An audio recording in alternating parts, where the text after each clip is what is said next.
नमस्कार दोस्तों, आप देख रहे हैं भारत की बात 24। दोस्तों, राणा सांगा के ऊपर अखिलेश यादव और उनके परिवार की ही एक बहू आमने सामने आ चुके हैं। हम बात कर रहे हैं अर्पणा यादव की। अखिलेश यादव ने पहले तो अपने सांसद का समर्थन किया था, जिन्होंने ये कहा था कि राणा सांगा गद्दार है। रामजी लाल सुमन के बयान के बाद पूरे देश में हल्ला मच गया। तब अखिलेश यादव को भी यू टर्न लेना पड़ा और उन्होंने कहा है कि हमारा मकसद किसी की भावनाओं को ठेस पहुंचाना नहीं था।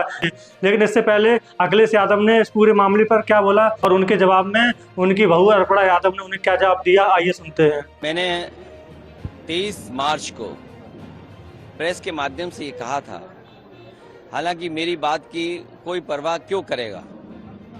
इतिहास और इतिहास के पन्ने, चाहे हम हों चाहे भारतीय जनता पार्टी के लोग हों, हम लोगों को किसी को भी इतिहास के पन्ने नहीं पलटना चाहिए, क्योंकि इतिहास में क्या घटना घटी है, हम इतिहास की उन किताबों को पढ़ रहे हैं, उसकी इंटरप्रिटेशन अपने हिसाब से कर रहे हैं। भारतीय जनता पार्टी ने जब भी इतिहास के पन्ने पलटे हैं तो वो पन्ने पलटे जिससे उन्हें पॉलिटिकल लाभ क्या हो सकता है और राजनीतिक लाभ के साथ साथ नफरत किससे फैल सकती है, कौन राजा था, कौन महाराजा था, किसने क्या किया, वो इतिहास की बात है। आज हम आगे बढ़ने की बात करें और जो रामजी सुमन जी के साथ घटना हुई है निंदनीय है, दुखद है।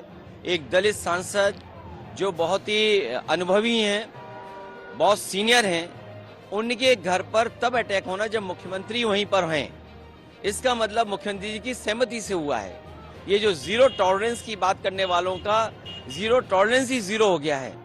बिना उनकी सहमति के, बिना उनकी जानकारी के ये कैसे संभव है कि उसी जिले में वो हैं और सांसद पे के घर पर अटैक हो गया हो। सरकार के बयान आए हैं विपक्षियों के, खास तौर से जो मेंबर ऑफ पार्लियामेंट हैं, उन्होंने जो ये बात का दावा किया है कि राणा सांगा ने बाबर को इनवाइट किया था, यानी बाबर को यहाँ निमंत्रण दिया था कि जो है आप यहाँ पर आइए और भारत पे जो है शासन करने का उन्होंने जो निमंत्रण दिया था। ये किसी भी तरीके का, किसी भी प्रकार का ऐतिहासिक घटनाक्रम में इसका कोई उल्लेख नहीं है।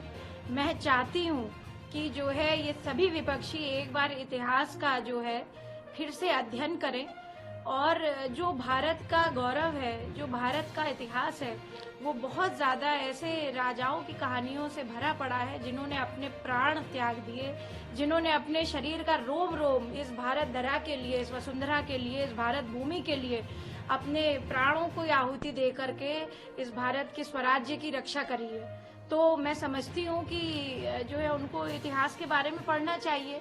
और बाबर को जो है लोधी ने बुलाया था, दौलत खान लोधी ने, जो है जब समरकंद का वो जब हार गए थे युद्ध बाबर, तो ये साफ साफ मेंशन्ड है इतिहास में। कहाँ से इन्होंने राणा सांगा जी के बारे में इस प्रकार की ऐसी टिप्पणी कर दी। और इस तरीके की देखिए टिप्पणी करना, किसी मेंबर ऑफ पार्लियामेंट के मुख से ये बात निकल जाना, ये कितना गैर जिम्मेदाराना है। ऐसे योद्धाओं के बारे में समाजवादी पार्टी के सांसद ने जो बयान दिया था कि वो गद्दार है, वो वास्तव में बहुत शर्मनाक बयान है। मैं तो यही कहूँगा कि समाजवादी पार्टी के सुप्रीमो अखिलेश यादव जी से कि ऐसे नेताओं को अपनी पार्टी से बाहर निकालें। दोस्तों, ये मामला लगातार बढ़ता जा रहा है। क्षत्रिय समाज और कली सेना रोड पर उतर चुकी है और उनका कहना है जब तक ये माफ़ी नहीं मांगेंगे और इनको पार्टी से नहीं निकाला जाएगा, उनका आंदोलन खत्म नहीं होगा। दोस्तों, इस मुद्दे पर आपकी क्या राय है, कमेंट बॉक्स में कमेंट करके जरूर बताएं।